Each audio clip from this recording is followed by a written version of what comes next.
Hello, students and grown-ups. Did you like to look at the slides about overlapping? I hope that you were able to observe the pumpkins really closely so that you're able to think about them when we draw our overlapping pumpkin patch.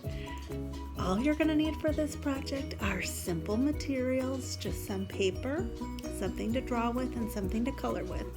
I'm going to show you how to do it right now. For today's activity, all you will need is a pencil, something to draw on any kind of paper, and some crayons. That's it. I just have this little pumpkin. I grew this actually in my garden. Isn't it cute? And I'm just going to set it off to the side to use for inspiration and observation while we draw our overlapping pumpkins. If you want to go back in the slides and look back at the pictures of pumpkins, that's fine too. To start our picture, you need to draw some kind of a line that could be the ground line, and you should draw with a very light pencil, because I always tell the students when you have a drawing with overlapping, you're going to have erasing, and then you can go ahead and just start to draw some pumpkins. And I usually start with pumpkins drawn towards the bottom of the paper, and then I work my way filling it in. So I'm going to just make a nice roundish shape. And since this is my pumpkin and I don't need this line, I need to erase it because it's overlapping that ground line. And I'm going to just keep going, filling in some pumpkin type round shapes.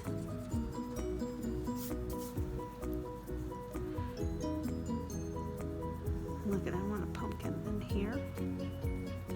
So I need to,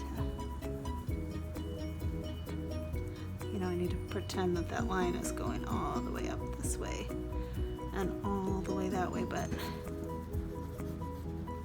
I don't really need to draw it in if I don't have to, because it's behind these other two pumpkins. And I think I want to fill in another one.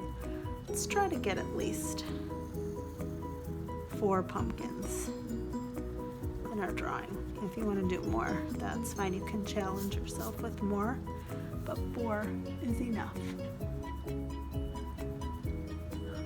After you have your 4 or more pumpkins drawn, if you want to go back and just go back and erase any pencil lines a little bit more. But now we're going to be drawing the stems. And the stems, I think, are easy when you think about it simply. So I just kind of draw 2 straight lines. And I draw like another kind of an ovalish shape right there. And then I do a kind of a bumpy line connecting the bottom. And then I don't need this part of the stem anymore. And then, because let's look at this one. A stem of a pumpkin, I don't know if you've ever felt one, but it's not very smooth. Like the pumpkin itself is smooth, but the stem is kind of rough. So to show that texture, I'm going to add in some thin lines to kind of create the idea of some texture. Let me show you one more time for a stem. Just 2 lines going kind of straight up, an ovalish shape at the top, a kind of a bumpy line to connect the bottom, and then you erase the part of the stem that overlaps the pumpkin.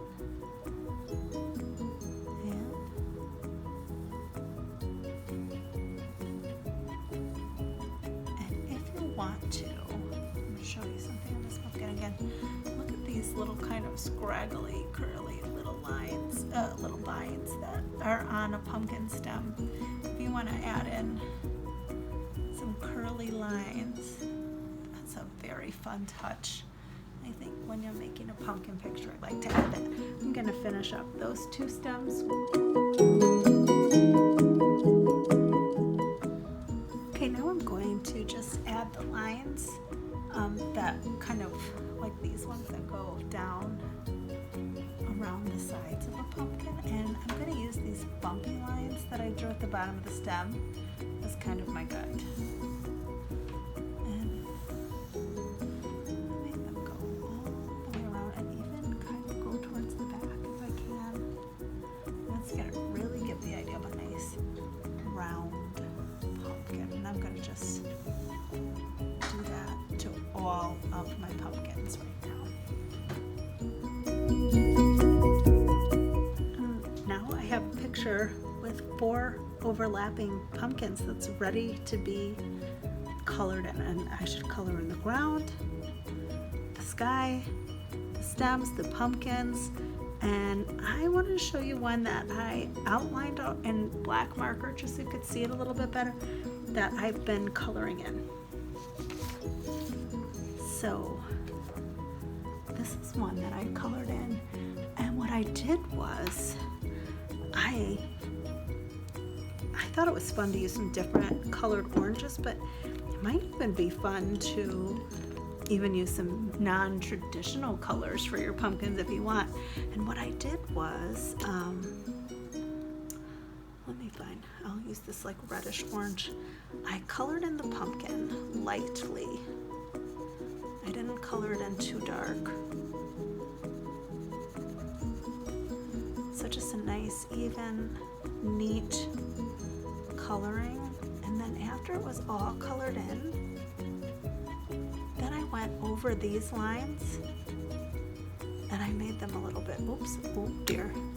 I made them just a little bit darker to kind of add some value and even give my pumpkins that more roundish shape. And I thought that was a fun way to color them in, and that's maybe what you can do to color. You don't need to outline it with the black crayon black marker if you don't want to, but I just wanted to do it so you could see a little bit better.